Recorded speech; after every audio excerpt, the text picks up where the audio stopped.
혹시 이런 생각 해보셨어요? 우리가 아플 때 먹는 약 있잖아요. 이 단어 하나에 고대 한국과 일본을 잇는 아주 거대한 역사적 비밀이 숨겨져 있다면 어떨까요?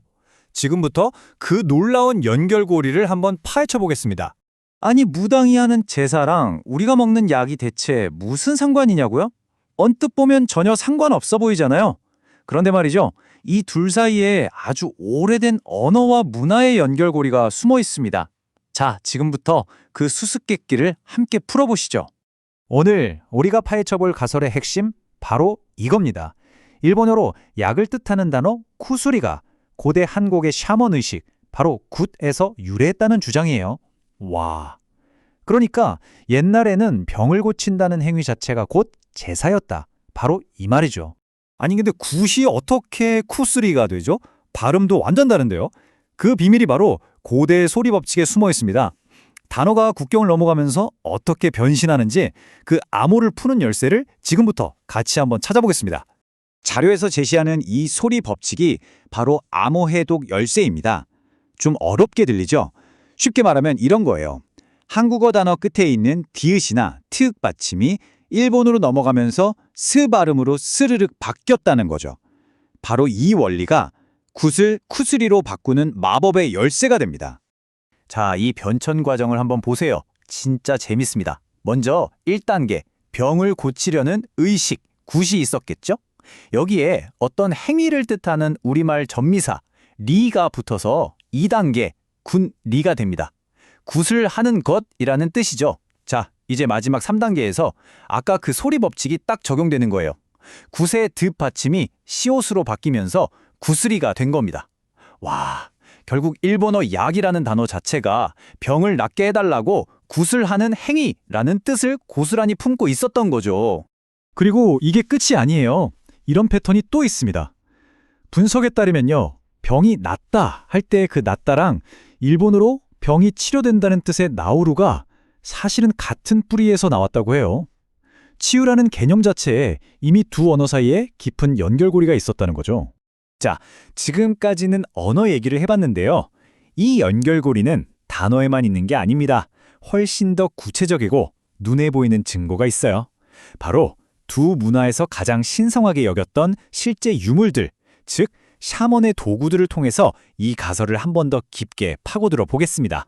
여기서 정말 깜짝 놀랄 만한 평행 이론이 나옵니다.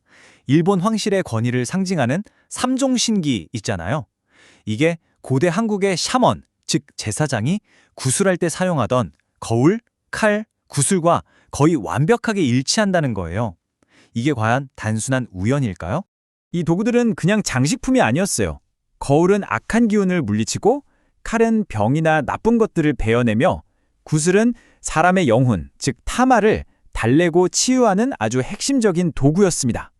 두 문화권 모두에서 이 물건들은 치유와 영적 권위를 상징하는 핵심적인 제사도구였던 겁니다. 자, 언어, 그리고 유물까지 살펴봤습니다. 이제 마지막 퍼즐 조각을 맞출 시간이에요. 그렇다면 이 신성한 도구들을 손에 쥐고 의식을 집전했던 사람, 즉 고대의 통치자는 과연 어떤 존재였을까요? 이 흐름을 쭉 따라가 보면요. 정말 놀라운 사실이 보입니다. 고조선의 단군이라는 칭호 자체가 사실은 무당을 뜻하는 방언인 단골이랑 같은 뿌리에서 나왔고요. 신라의 두 번째 왕, 차차웅은 아예 그 당시 말로 그냥 무당이라는 뜻이었어요. 그리고 이 제사장 겸 왕이라는 개념이 고대 일본의 통치자 히미코와 텐노에게로 직접 이어지는 흐름을 보여줍니다. 이게 뭘 의미하냐면요. 고대 사회에서는 정치랑 제사가 분리된 게 아니었다는 거예요. 하나였습니다. 나라를 다스리는 왕의 가장 중요한 임무는 바로 나라 전체의 안녕과 건강을 비는 최고 제사장, 즉 큰 무당이 되는 거였습니다.